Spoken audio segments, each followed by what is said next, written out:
Vous êtes bien sur la télé qui vous parle. Merci de nous préférer pour vous informer. Mesdames et messieurs, bonsoir et bienvenue dans votre journal. Tout de suite, les titres. Malgré les inondations constatées encore dans certaines écoles à travers l'étendue du territoire, le ministre de l'Éducation nationale, Cheikh Oumar Anne, assure que des mesures sont prises pour une rentrée 2022-2023 dans de bonnes conditions. Vous l'entendrez dans ce journal. Une convention cadre a été signée ce jeudi entre Sénégal Numérique et les professionnels de technologie de l'information et de la communication. La convention, dit-on, est celle d'assurer la transition numérique. Et puis des journalistes ont bénéficié des gilets de couverture médiatique hier à la maison de la presse. Mais ils sont invités à l'impartialité dans le traitement et la diffusion de l'information. L'actualité internationale et la page sportive mettront fin à cette édition. C'est tout pour les titres, le développement dans un court instant.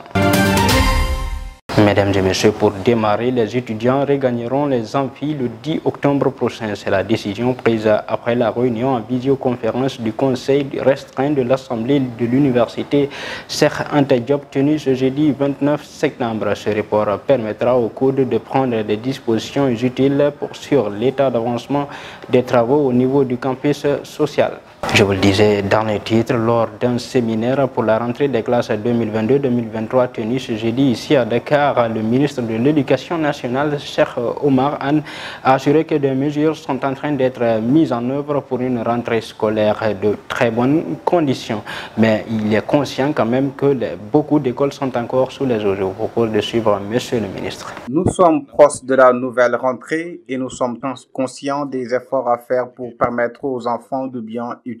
Pour cela, on va refaire certaines écoles pour éviter les inondations. C'est ça la vraie orientation. Je suis content que tous les acteurs soient contents sur ce point parce que les enfants sont notre avenir. Nelson Mandela disait que si vous n'êtes pas un pays développé, construisez de bonnes écoles et vous serez développé. Ce qui veut dire que ce que nous faisons aujourd'hui, c'est pour demain. Nous avons vu les inondations dans les écoles, donc on va se mettre à la tâche pour ne plus avoir ce problème.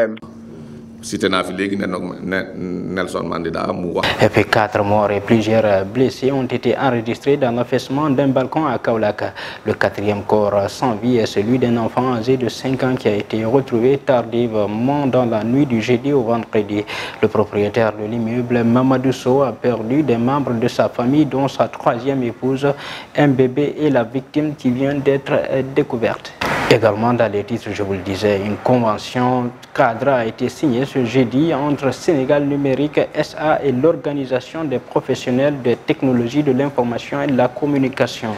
L'objectif, c'est d'assurer la transition numérique au Sénégal et développer davantage les services digitaux. Suivant successivement le DG du Sénégal Numérique et le président d'Optic. Un jour pour nous, parce que l'État, en créant Sénégal Numérique, avait en tout cas l'ambition d'abord d'industrialiser le processus de digitalisation de notre État, mais également d'accompagner le secteur privé national. Sénégal Numérique est ça aujourd'hui, avec cette grande ambition. Nous savons que nous ne pouvons pas réaliser tous ces projets en matière de digitalisation avec juste nos ingénieurs, mais il s'agira de développer un partenariat public-privé où vraiment le secteur privé national va renforcer l'offre de services de Sénégal Numérique. Nous sommes convaincus, nous, au secteur privé, que pour réussir la transition numérique ici au Sénégal, nous avons besoin d'un partenariat intelligent et fort entre le secteur public et le secteur privé. Et nous avons pour cela besoin de ce partenariat avec un certain nombre d'acteurs du public. Khalifoun Sall a été placé en garde à vue après avoir été convoqué hier à la gendarmerie de Ouakam. Finalement, il a été décidé qu'il sera jugé le lundi 3 octobre prochain pour coups et blessures volontaires envers Adjachar Diaw. Cependant, d'après Libération, Khalifoun continue de nier les faits qui lui ont envoyé en prison et compte passer à la vitesse supérieure. D'après l'espoir plutôt de se faire entendre, l'activiste a menacé d'entamer une grève de la faim. Et puis ce jeudi, à la Maison de la Presse, des journalistes ont bénéficié des gilets de couverture médiatique. Mais attention, prévient Mamgor Ngom, le journaliste est tenu à respecter les règles et déontologie de son métier. Suivant Mamgor Ngom. Je pense que c'est un jour décisif et on a besoin de faits. On vit que de faits, donc on doit les rapporter de manière honnête. Je pense que toute information vient de l'homme, mais c'est le journaliste qui doit valider ces informations. En faisant quoi? En respectant les faits. Il faut rapporter les faits, il faut suivre les faits, non pas de manière passive, mais de manière active. Cela veut dire qu'il faut contextualiser les choses, il faut respecter l'enchaînement des événements et il faut de l'honnêteté, ne pas mettre au devant des émotions. Ça, je pense que c'est un premier point. Le deuxième point, c'est qu'il faut recueillir des informations sans les épouser. On peut avoir des témoignages, mais il y a des formules, même si ça peut paraître lourd. Ce que je dis là, bon, c'est juste un rappel, hein, parce que je sais que vous avez appris ça dans les écoles de journalisme et dans vos rédactions. Vous faites ça tous les jours. Mais pour le jour du scrutin, c'est très important, c'est décisif. Donc on peut recueillir des témoignages, mais il ne faut pas les épouser, vous n'êtes pas ici pour valider. Mais il y a des formules qui peuvent être lourdes, mais il faut les utiliser. Selon le directeur général de l'Agence pour l'économie et la maîtrise de l'énergie, Saer Diop, le gouvernement du Sénégal travaille à la réduction d'au moins 30% de la facture d'électricité qui est actuellement de 40 milliards de francs CFA afin d'économiser 10 milliards de francs CFA.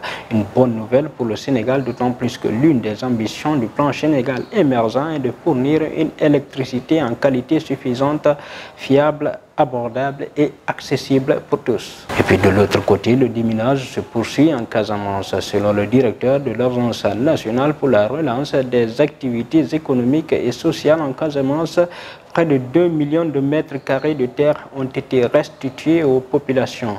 1 932 000 mètres carrés a été restitué aux populations. Aujourd'hui, il reste 1 200 000 mètres carrés de superficie à déminer pour permettre à notre pays de se conformer à ses engagements dans le cadre de la Convention d'Ottawa sur l'interdiction des mines et restes explosifs de guerre. La place à l'actualité internationale au Burkina Faso, plusieurs axes de la capitale étaient bloqués ce matin par des militaires. Nous avons appris dans l'après-midi que les militaires ont pris le pouvoir et nous reviendrons dans nos prochaines éditions d'informations sur cette information.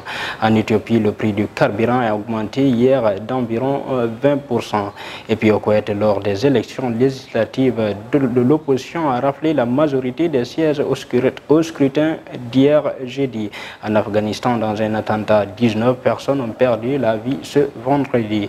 Et puis le président américain Joe Biden a promis hier de ne jamais reconnaître les résultats du référendum issu des élections pour les annexions des territoires ukrainiens. Les détails avec Mariam Faye. Nous démarrons l'actualité internationale au Burkina Faso. Plusieurs axes de la capitale burkinabé étaient bloqués dans la matinée par des militaires, ont constaté les journalistes de l'AFP. Selon un témoin, il a entendu des tirs ce vendredi avant l'aube dans le quartier abritant la présidence et le QG de la junte militaire au pouvoir depuis janvier dernier. L'origine de ces tirs reste presque l'inconnu, selon RFI. En Éthiopie, le prix des carburants a augmenté hier d'environ 20% selon Africa News. Face à la flambée cette année des cours du bruit qui creuse le déficit de l'État, le gouvernement a décidé de supprimer progressivement depuis juillet la totalité des subventions au carburant. En Afghanistan, au moins 19 personnes ont perdu la vie ce vendredi dans un attentat. Ce dernier a visé un centre éducatif qui prépare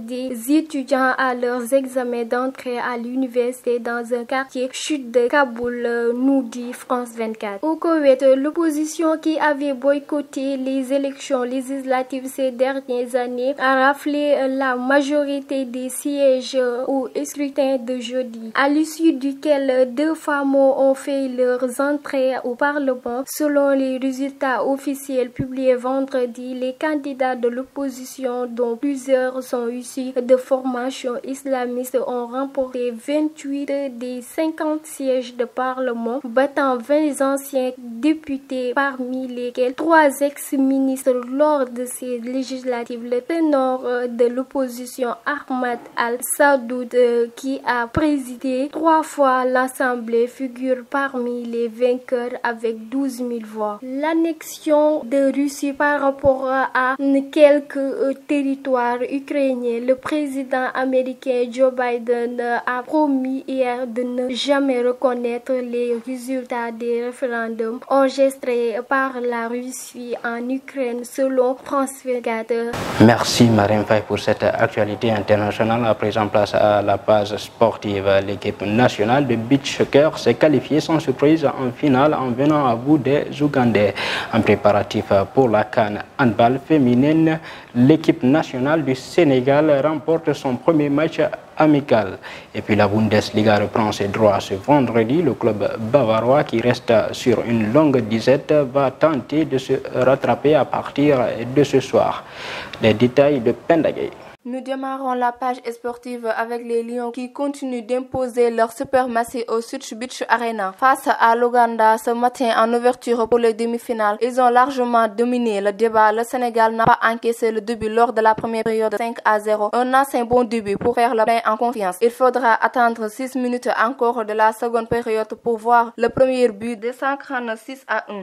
Mais le Sénégal creuse encore l'écart à la fin de ce round 8-1. Les Ougandais ont fait trembler la défense sénégalaise sans vraiment la faire peur, puisque Mamour Diagne et ses coéquipiers s'imposent largement à la fin 10-3. Et puis l'équipe nationale du Sénégal est en stage en France. Les Lions qui logent dans le groupe C préparent la CAN sénois dames qu'elles vont disputer sur leur terre. Lors de l'édition précédente, elles se sont arrêtées en quart de finale et espèrent cette fois-ci remporter le trophée pour la première fois dans l'histoire du handball sénégalais. La préparation a donc démarré. Les Lions disputaient un match amical hier et se sont imposés devant le Maroc 35-24 à Modone. À la mi-temps, le Sénégal menait 18-11. Il reste encore 2 matchs amicaux à disputer. Pour terminer, le Bayern de Munich reste sur 4 matchs sans victoire en Bundesliga. Julian Nagelsmann a tenu à prendre ses responsabilités ce jeudi, tout en ajoutant que son nom avait été mentionné de manière excessive par la presse allemande. Ce soir, le Bayern tente de se rattraper face au Bayer Leverkusen à l'Alliance Arena à partir de 18h30 GMT. C'est tout pour l'actualité sportive. Abdul Wahab.